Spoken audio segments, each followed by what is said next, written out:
नमस्कार, मैं हूँ आशीष चित्रांशी और आप देख रहे हैं the news launcher. Hot topic with Hemant Atri. Hemant भाई को ले आइए स्क्रीन पर जोड़िए। स्वागत है हेमंत भाई।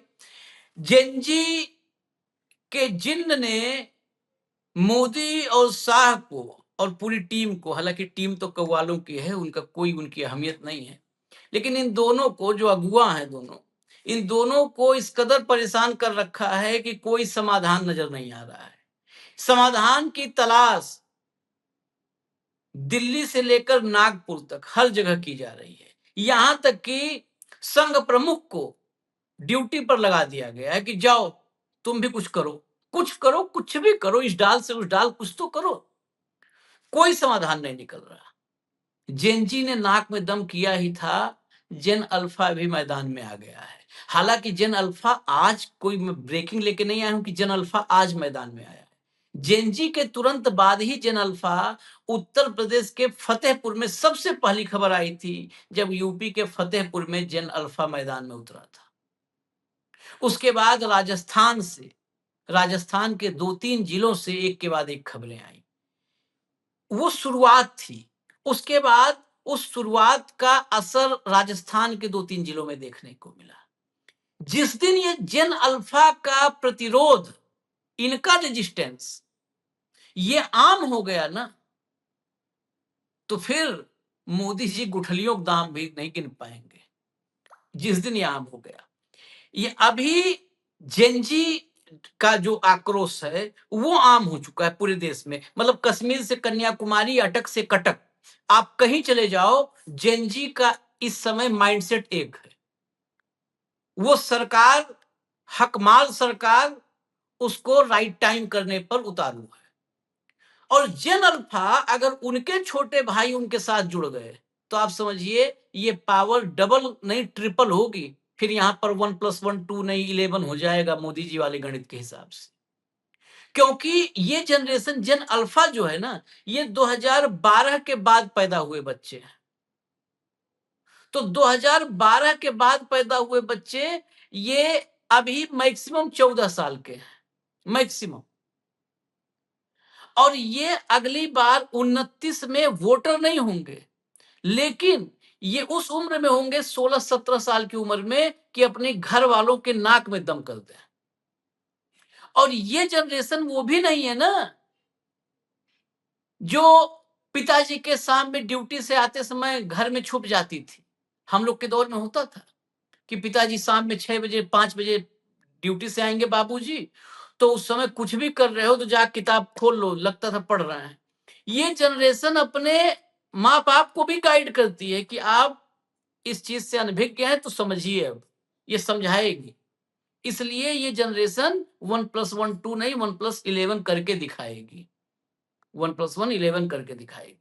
मैं आपको एग्जाम्पल दिखाता हूं। 4 राज्यों में जेन अल्फा ने मोदी एंड कंपनी पर धावा बोला है। 4 राज्य में पहले गिनवा दूं, उत्तर प्रदेश, उत्तराखंड। धावा बोलने का मतलब ये नहीं कि इनको भगा दिया अब सरकार नहीं है, मतलब धावा बोल के एक्सपोज कर दिया है, एकदम मुखौटे को उतार दिया है। यूपी, उत्तराखंड, मध्य प्रदेश, महाराष्ट्र, इतने तो ये 4 राज्य का हमारे पास एग्जाम्पल है, और पता नहीं और राज्य हो सकते हैं इसमें जुड़ जाए। 4 राज्य। और ऐसे ऐसे हालात पैदा हुए हैं जहां पर डीएम के दफ्तर में घुसे तो खबर आ रही है कि डीएम पिछले दरवाजे से भाग गए। आप बताओ, सोचो, ये कहां से ये लोग आईएएस पास हुए, कैसा इनका इंटरव्यू हुआ, कैसे इनको ट्रेनिंग दी गई कि बच्चे, स्कूल के बच्चे 4वीं 5वीं का आ रहे हैं तो उनसे संवाद नहीं करेंगे, निकल गए। उत्तराखंड के तो मुख्यमंत्री जी ही फंस गए जेनजी के साथ। वही जो मैं कहा, मोदी जी ने ड्यूटी सबको लगाया है कि जेनजी को चंगुल में अपने लो, तो ये जेनजी नहीं आने वाला है चंगुल में। ये नहीं, ये सावरकर वाला हिसाब है। यहाँ पे मैना पे बैठ के उड़ जाएंगे, तुम्हारे हाथ में ना आएंगे। तो जरा हम आपको पहले दिखा दें। शुरू करो भैया हमीरपुर से, उत्तर प्रदेश के हमीरपुर से हम शुरू करते हैं कहानी। विजुअल लाइए। हाँ, पहले हेडलाइन देख लीजिए। अब हमीरपुर में सड़क पर उतरा जेन अल्फा, कलेक्ट्रेट पर धावा, डीएम दफ्तर में घुसने की कोशिश। आगे चलिए। अच्छा, कोशिश लिख करके इस सरकार को और एक्सपोज कर दिया इस हेडलाइन ने मतलब जेन अल्फा इसके लिए तो चाहिए था कि डीएम मंगाते, भैया टॉफी ले आओ, बच्चे आए हैं टॉफी लाओ, टॉफी खिलाओ बच्चों को, बिस्कुट लाओ खिलाओ, क्या बच्चों दिक्कत है?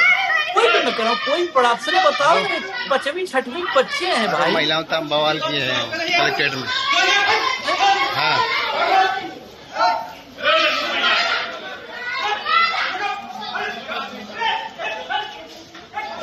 कई विजुअल है, पूरा विजुअल आप देखिए। साउंड भैया से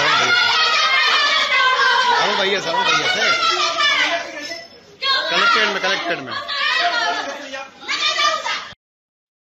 हाँ, अगला विजुअल लाइए, विजुअल चेंज कर दीजिए, ये विजुअल पूरा अपने आप दिखा दीजिए, क्योंकि सारा ये हमीरपुर का हो गया। चलिए आप लोग एकदम हद हो गया आप, हम लोग घर बच्चे भी हैं, बार बार कह रहे हैं आप लोगों से, किसी तरह नहीं ध्यान दे रहे। चलिए घर आप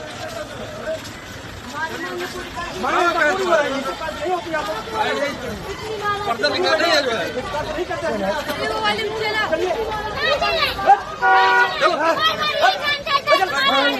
चलो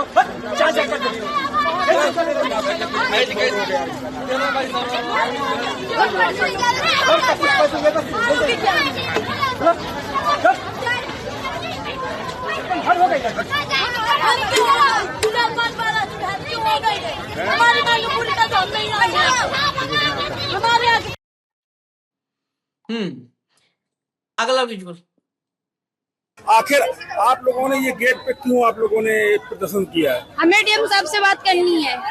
उनको रोड की वजह से रोड की मांग हमें करनी है। अब हम लोग रोड की वजह से हमारी पढ़ाई छूट गई है। हमारे छोटे भाई बहन जो हैं, क्या उनका भी भविष्य खराब हो जाए? हम लोगों के भी कुछ सपने हैं, खुद तो पढ़े लिखे डीएम ऐसे डीएम बन के अपने बच्चों को पढ़ा रहे हैं खूब आराम से। हमारे भी कुछ सपने, हमें भी पढ़ना, हमारे भाई बहन है छोटे जो, उनको भी पढ़ लिख के कुछ बनना है। तो मेरे साथ में और स्कूली बच्चे हैं, आइए इनसे बात करेंगे। बेटा आप लोग यहाँ पे क्यों प्रदर्शन कर रहे हैं? क्योंकि सर हमारी रास्ता नहीं हो, कीचड़ हो जाता है तो ये पूरी यूनिफॉर्म बिगड़ जाती है, स्कूल बैग पूरा सन जाता है। कलेक्ट्रेट आए हुए कितना टाइम हो गया? सर 9-10 बजे आए थे। कोई बात ही नहीं सुन रहा है, सब भगा रहे हैं यहाँ से। अच्छा, तो फिर आप लोगों ने क्या किया? सर अब हमें डीएम साहब से मिलना है। तो मेरे साथ में एक आप देख सकते हैं प्राथमिक विद्यालय की एक बच्ची है, इससे बात करेंगे। बेटा क्या हुआ है, क्यों आप लोग प्रदर्शन कर रहे हैं? आप रोड के लिए। ये मतलब आप देख सकते हैं, ये छोटे छोटे बच्चे हैं, इनकी मांग है कि हमको रोड मिले, जिससे हमको शिक्षा मिले। भारत समाचार के सौजन्य से क्लिप थी, ब्रजेश जी का चैनल है, तो उनके चैनल उत्तर प्रदेश में सबसे ज्यादा नेटवर्क है उनका, तो उन्हीं के सौजन्य से क्लिप थी। अब अगली क्लिप लाइए एक और, तब चर्चा करें। यहाँ आ चुके हैं, यहाँ कम से कम 2-4 बार तो आ ही चुके हैं, लेकिन यहाँ कोई सुनाई ही नहीं करता। बस बता देते हैं जाओ जाओ जाओ, एक हफ्ते में काम चालू हो जाए, लेकिन कोई काम हम चालू नहीं होता। ऐसा संदेश भगा दिया कि हम लोग चले जाते वापस। ये हालात हैं, और अधिकारी मतलब जिलाधिकारी ऐसा डीएम, ये मतलब मेरे हिसाब से, हम निजी राय है मेरी, बहुत लोग कह सकते हैं कि आपको कुछ नहीं पता है, कुछ नहीं, लेकिन ऐसा अधिकारी जो 10 साल 12 साल के बच्चों से भी नहीं मिलने को तैयार है, ऐसे टर्मिनेशन होना चाहिए। वो आईएएस की सेवा में रह करके कलंकित कर रहा है। इन्हें या तो, अच्छा अगर रखना है आपको तो इन्हें फिर पीएमओ में नियुक्त करो, वो मेवा तीर्थ में इनको बिठा दो, वहीं पे अपना रोज ये पुण्य कमाए। ये फील्ड पोस्टिंग लायक नहीं है। और फील्ड पोस्टिंग क्या, कोई भी आईएएस इस आधार पर नहीं चयनित होता है कि ये फील्ड पोस्टिंग लायक नहीं है, ये मेवा तीर्थ लायक है, ऐसे नहीं होता है। जो फील्ड पोस्टिंग लायक नहीं है वो उस पद के लायक नहीं है। हेमंत भाई, ये छात्रों का प्रदर्शन तो आपने देखा, लेकिन इसमें मैं दूसरा एंगल जिस पर नहीं लोग चर्चा करते हैं, ये कैसा अफसर है? गोयल है, कोई बता रहे हैं शायद अभिषेक गोयल है, क्या नाम है उसका डीएम का, वो मिला नहीं बच्चों से। घंटों बच्चे, 12 साल 10 साल के बच्चे घंटों खड़े रहे, 9-10 बजे आके बच्चे खड़े थे और कोई मिलने को तैयार नहीं है।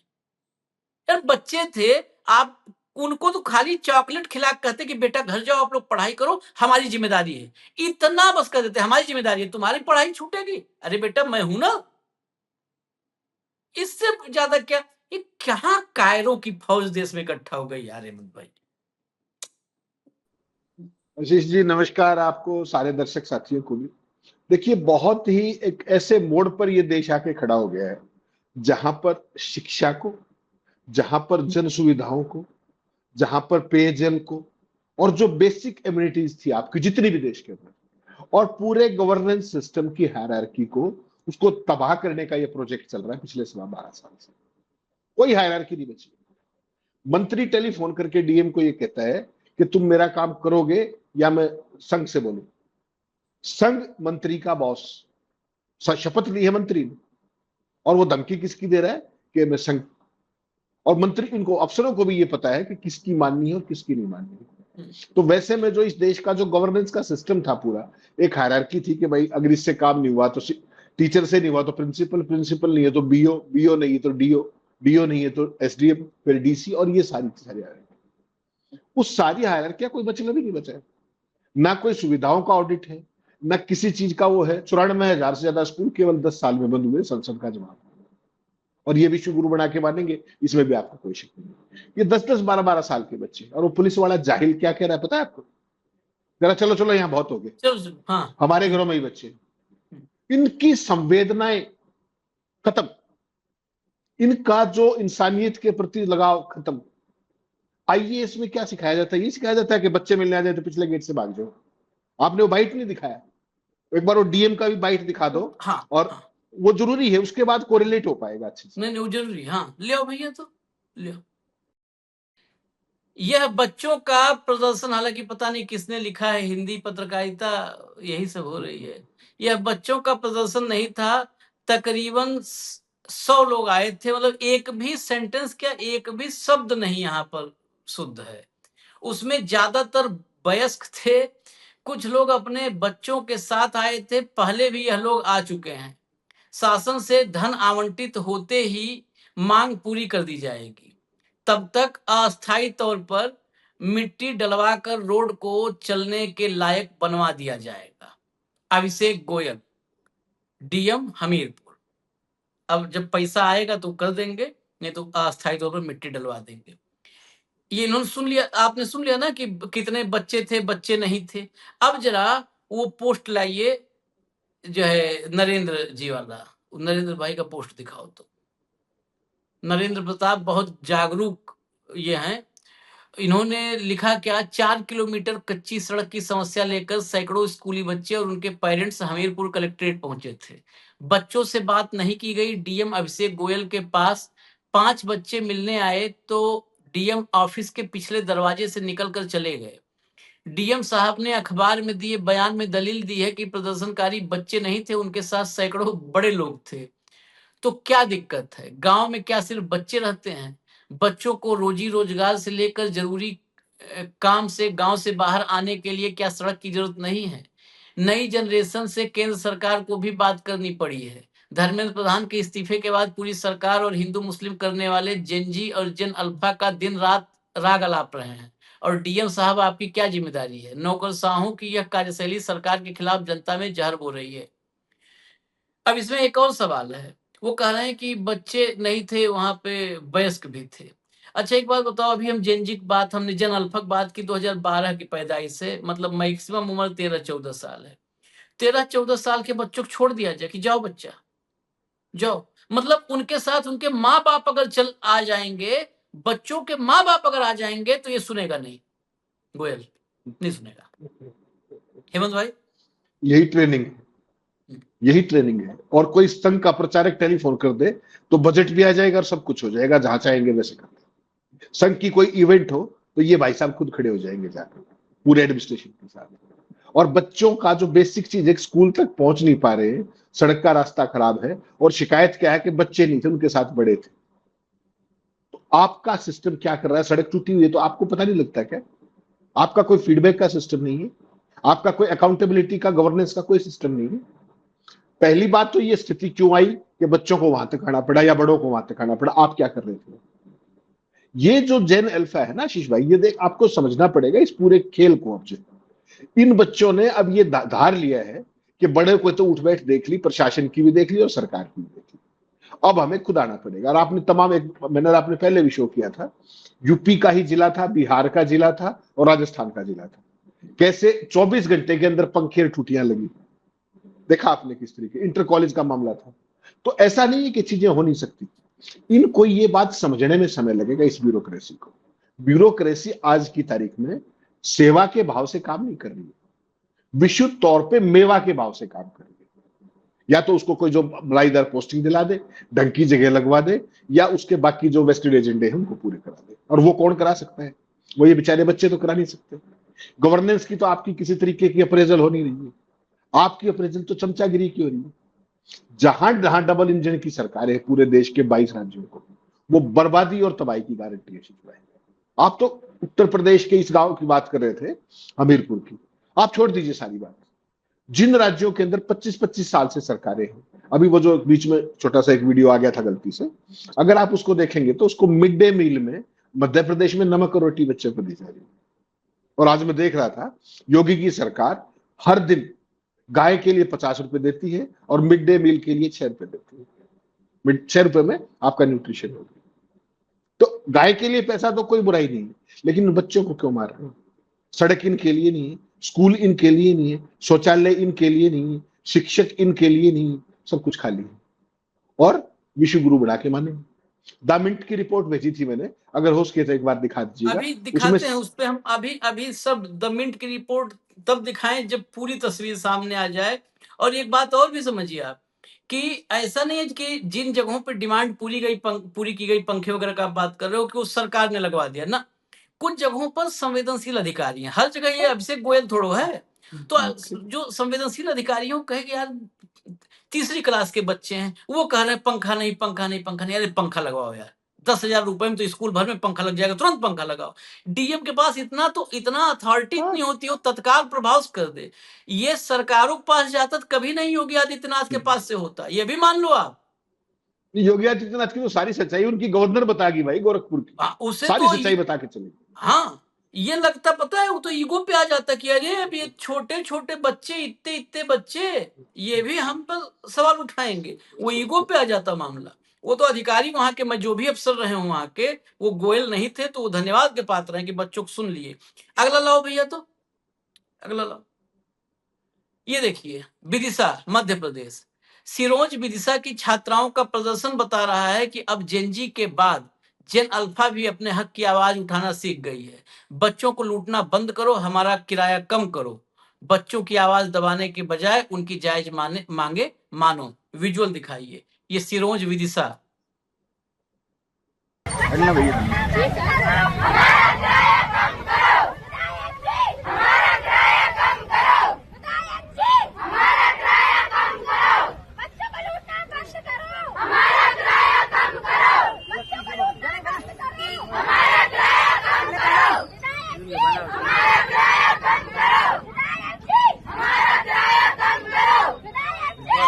बच्चों को लूटना बंद करो, हमारा किराया कम करो। विधायक जी, हमारा किराया कम करो। विदिशा ये वो इलाका है जहां से मामा आया करते हैं, मध्य प्रदेश के मामा। बता दो, आओ मामा, ये वीडियो देख करके कम कराओ किराया। हर बच्चों को तो मामा एक ही है, शिवराज। तो आओ, नहीं पता है, लापता है सब। अब वो क्लिप दिखा दीजिए जो बीच में आपने दिखाया था, क्योंकि मध्य प्रदेश का है तो मध्य प्रदेश की ही तस्वीर एक और देख लेते हैं। ये देखिए जरा, ये मध्य प्रदेश की तस्वीर है, ये मिड डे मील है। और ये मिड डे मील बहुत फिर भी अच्छा है। अगर हम उत्तर प्रदेश की हल्द्वानी आपको दिखा देंगे ना, तो आप चकरा जाएंगे। मुझे लगता है कई पत्रकार वहां तक पहुंच नहीं पाते हैं। रहने तो बस, कोई विजुअल दिखाती हैं, बस म्यूजिक वगैरह है नहीं चलाना है, ठीक है। आप ये तो बहुत अच्छा देखे हो, जिसको आप ढूंढे, बहुत अच्छा है। हल्द्वानी का आज ही का विजुअल अभी सर्च करिएगा कार्यक्रम के बाद, आप देखोगे ना तो आप चकरा जाओगे। आपको लगेगा कि आप सूडान उड़ान में तो नहीं हो, कहीं अफ्रीकन कंट्री में तो नहीं हो, किसी इरिट्रिया में, सूडान में। ये हालत है। जैसे आप आते हैं अफ्रीकन कंट्रीज के कि बच्चे नंगे हैं, खाने के नहीं है, उस टाइप की हालत है। आगे चलिए जरा, उत्तराखंड चलते हैं। आता है। मैं अभी जम्मू गई थी ताइक्वांडो का नेशनल खेलने सर, वहाँ पे मेरा गोल्ड मेडल आया था।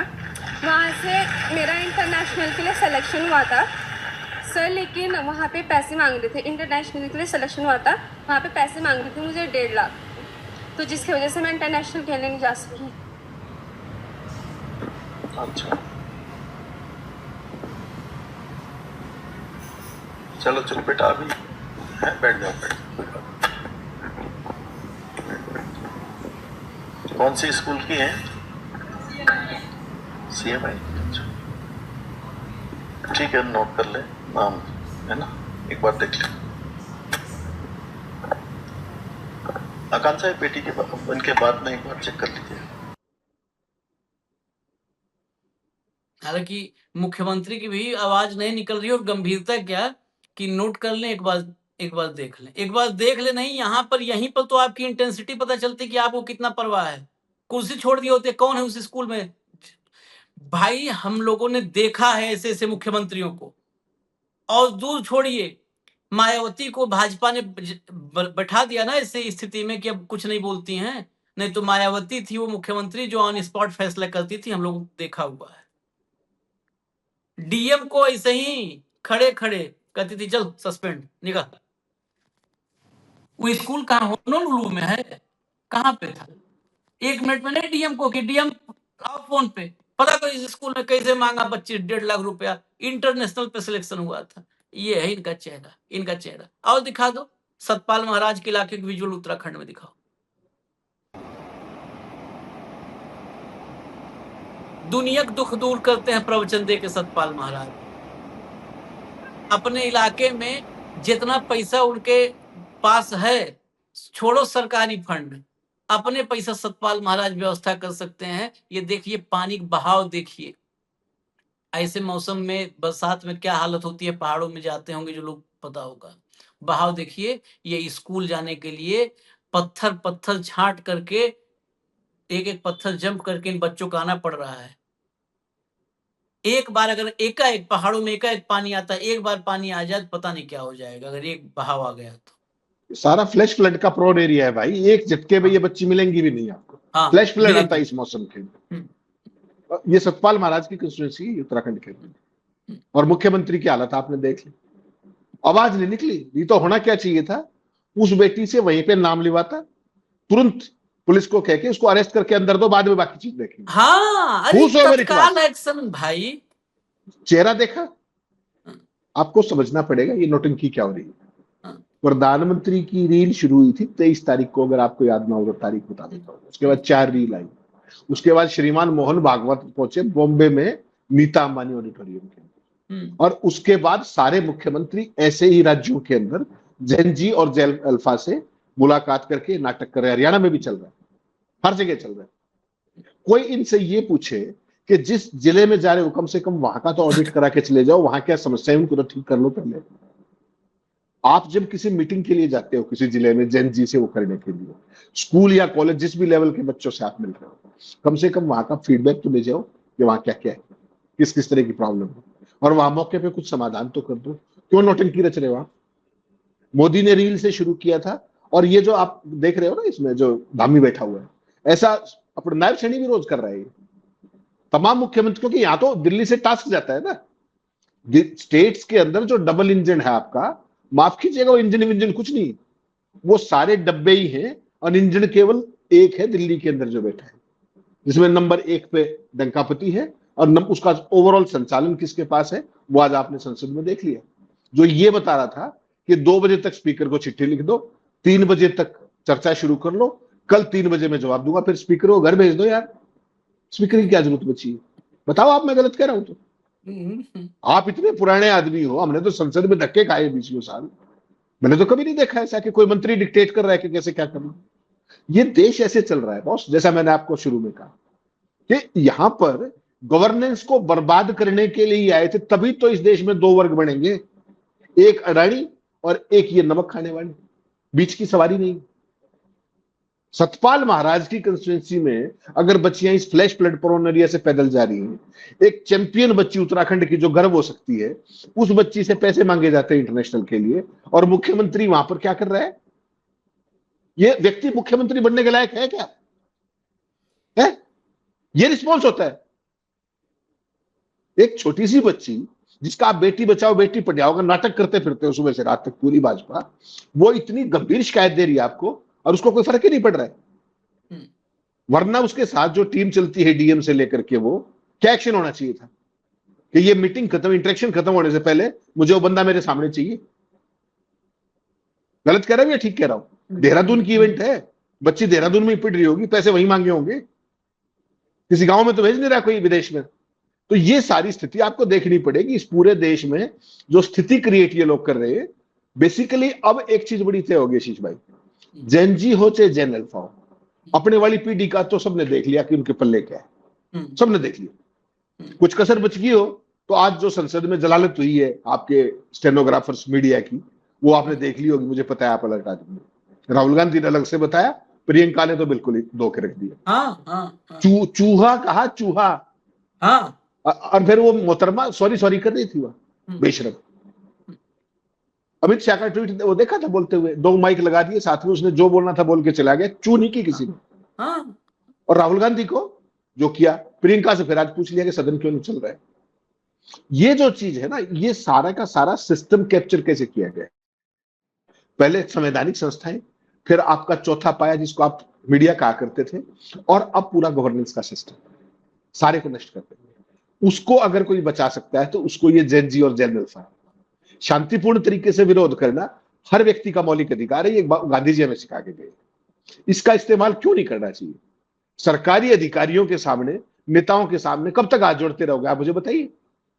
बेरुखी की कोई तो सीमा होती होगी। कितनी एरोगेंस बर्दाश्त करोगे, कितना भ्रष्टाचार करोगे, कितने ही जवाबदेही का अभाव करोगे। सत्ता में बैठे लोग, चाहे वो पॉलिटिशियन हो चाहे वो नेता हो, उनसे जवाब मांगने का समय आशीष भाई आ चुका है। या तो जवाब दे दो वरना गेट लॉस्ट। इसके बिना नहीं होगा। अगर कोई ये सोच रहा है कि इसके बिना हो जाएगा तो ये बहुत बड़ी गलती है। ये जो जेन अल्फा थी, आप सोचिए तो सही, जब हम छोटे थे, तीसरी चौथी में पढ़ते थे, 5वीं, हमें पता भी था डीएम का दफ्तर कहाँ है, कहाँ बैठता है डीएम। गांव में पढ़ते थे, ठीक है। आज की जनरेशन की अवेयरनेस का लेवल देखिए आप, और बच्चे बिल्कुल दो टूक कह रहे हैं, हम डीएम से मिलना चाहते हैं, सड़क ना होने की वजह से हमारी पढ़ाई रुक गई। डीएम ने पढ़ाई की और डीएम बने, उनके बच्चे आराम से पढ़ते हैं। हमारे भी सपने हैं, हमारे भी छोटे भाई बहनों का भविष्य खराब नहीं होना चाहिए, ये बात कह रही है बच्ची। और उसके बावजूद भी सरकार को, प्रशासन को कोई शर्म नहीं। क्या कह रही थी बच्ची? रास्ता कीचड़ से भर जाता है, हमारी यूनिफॉर्म गंदी हो जाती है, स्कूल बैग भीग जाता है। बच्ची पूछा, रिपोर्टर ने पूछा आपकी डिमांड क्या है? कुछ नहीं, बस सड़क बना दो, हमारी पढ़ाई हो जाए, इसलिए हम कलेक्टर के गेट पर बैठे हुए। और उसके बाद वो पुलिस वाला क्या कहता है? भागो भागो, बहुत हो गया। वो ऊपर से आया है राज करने के लिए, उसके बच्चे भीख मांगेंगे। लिख लो आप मेरी बात। भीख मांगेंगे तो वो। कहाँ होंगे? कहीं होंगे लेकर के सड़क के किनारे पड़े होंगे। हकीकत यही है। आज जो ये आपने 4 वीडियोस दिखाए हैं ना, एक चीज का बड़ा मुझे सुकून है कि इस देश का जो नौनिहाल है, कम से कम वो जाग रहा है। चाहे वो स्कूल पक्की करने की बात करता है, चाहे कोई भी चीज करता है, डीएम के ऑफिस तक पहुंचता है, सीएम से आंखों में आंख डाल के बात करता है। ये बहुत बड़ा सुखद एहसास है। मैं आपको एक वीडियो और दिखा देता हूं क्योंकि क्लियर हो जाए। मैंने बोला था, जब विदिशा वाला मिड डे मील आपने देखा था तो मैंने कहा था तो दिखाई देते हैं। हल्द्वानी वाला दिखा दीजिए, अभी मैंने भेजा है आपको विजुअल, उसको दिखा दीजिए।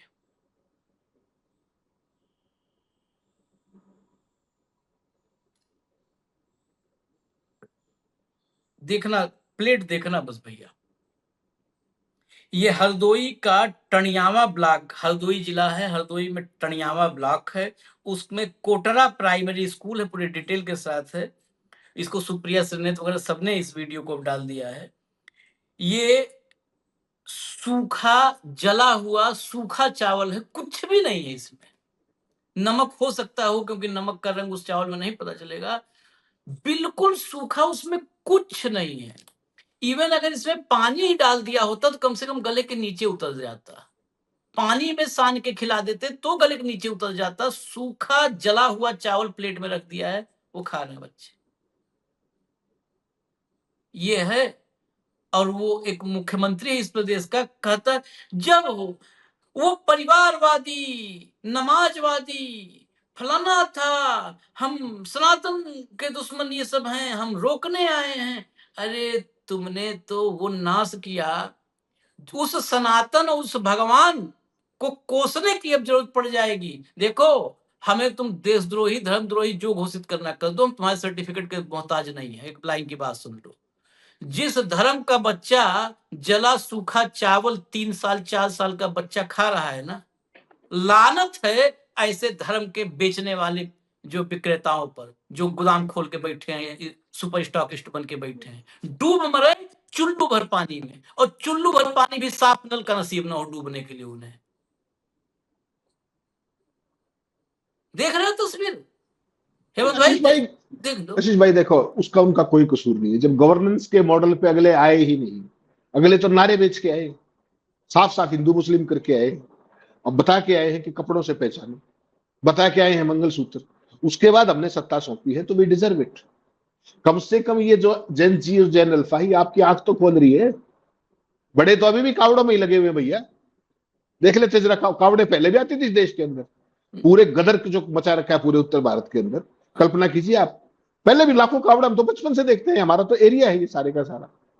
वहां जो इस बार नरक मचा है, जो लगातार 12 साल से मच रहा है, पहले तो कभी नहीं था।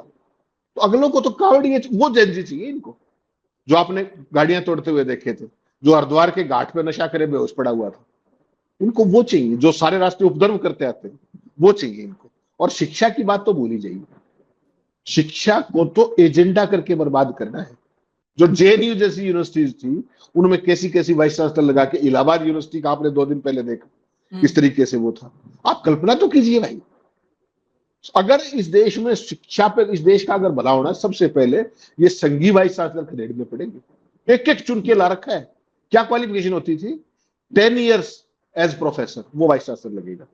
आपको पता है क्या करती है? जो जिंदगी में कभी कॉलेज में एक क्लास नहीं पढ़ाई, वो वाइस चांसलर कितने जरा एक बार डेटा निकलवा लीजिए। क्लास नहीं पढ़ाई जी, लेक्चरर लगने के लिए पीएचडी जरूरी थी, हटा दी। तो इन वाले कहां पीएचडी करेंगे? ये तो नकल वकल मार के अपने, ठीक है, पूरी की पूरी परिस्थिति। और जो मिंट ने स्टोरी लगाई है इंडिया की एजुकेशन के ऊपर, आप एक बार देखिएगा उसका एक ग्राफ। मिंट वाला दिखाओ जरा, उसका एक ग्राफ बाद में दिखाएंगे। उसका एक ग्राफ है छोटा सा, उसमें जो लिखा है जिस तरीके से, क्योंकि इसमें India's government schools are losing their way, Bharat के सरकारी स्कूल रास्ता भटक रहे हैं। आशीष भाई माफ कीजिएगा, ये रास्ता नहीं भटक रहे, मिंट जो है वो गलत कह रहा है। बेसिकली क्या है कि हिंदुत्व की जो विचारधारा पर चलने वाली सरकार थी, वो जानबूझकर इस सारी शिक्षा व्यवस्था को बर्बाद कर रही है। मैंने ओपनिंग में भी आपको कहा था, एग्जैक्टली जानबूझकर बर्बाद कर रही है। चाहे वो पब्लिक हेल्थ हो, चाहे वो समूची शासन व्यवस्था हो, चाहे एडमिनिस्ट्रेटिव हायरार्की हो, चाहे पब्लिक एजुकेशन हो, इन सब को सोच समझ करके बर्बाद किया जा रहा है ताकि ये केवल मजदूरी लायक बचे। मजदूरी किसकी करनी है ये मुझे और आपको बताने की जरूरत नहीं है। उसी की मजदूरी करनी है जिसको अमेरिका से देश बेच के छुड़वाया गया है। उस पर भी बात करेंगे कि कैसे, किसकी मजदूरी करनी है। देखिएगा क्या लिखा है इसमें, 4 स्लग्स है। The number of government school has shrunk significantly in the past few years. सरकारी स्कूलों की शिक्षा में, संख्या में लगातार जबरदस्त गिरावट आई है। 94,000 सरकार ने माना लोकसभा के अंदर पिछले हफ्ते के अंदर। 1 number 2, student enrolment has declined. बच्चों की जो स्कूलों में दाखिले लेने की होती वो गिरी है only for government school since 18-19, जो 18-19 से स्कूल बने थे। अगला, government school enrolment has declined sharply from primary to secondary school, यानी कि 5वीं से 8वीं तक जाने में भी संख्या लगातार गिर रही है। अगला देख लीजिए, government school enrolment has fallen faster than population change in many states. जो जनसंख्या बदल रही है उससे ज्यादा बच्चों की शिक्षा का एनरोलमेंट गिर रहा है। आगे, government schools lag private institutions इन टॉयलेट, कंप्यूटर, इंटरनेट पे। गवर्नमेंट स्कूल में तो है कुछ नहीं, बिजली का आप छोड़िए, शौचालय नहीं है भाई। आप तो कहा कंप्यूटर इंटरनेट फैसिलिटीज की बात पे आ गई। फिर both reading and arithmetic skills remain poor among rural government school students. ना टीचर है, ना फैसिलिटी है, ना बिल्डिंग है, ना कुछ लेना देना है। तो ये कोई ऐसे थोड़ी है 94 स्कूल वैसे ही बंद हो गए क्या? ये संघीय वाइस चांसलर वैसे ही घुस गए क्या? अनपढ़ शिक्षा मंत्री वैसे ही बन गए क्या? हरियाणा का शिक्षा मंत्री कैमरे पे ये कहता है कि मेरे जो टीचर्स गए थे मिलने के लिए रेगुलराइजेशन के लिए, पता है क्या बोला उन्होंने? मेमोरेंडम दिया, जाते ही बोला मेरे लिए तो काला अक्षर भैंस बराबर है, आप कहोगे तो मैं रील भेज दूंगा। शिक्षा मंत्री कह रहा है कि काला अक्षर भैंस बराबर है।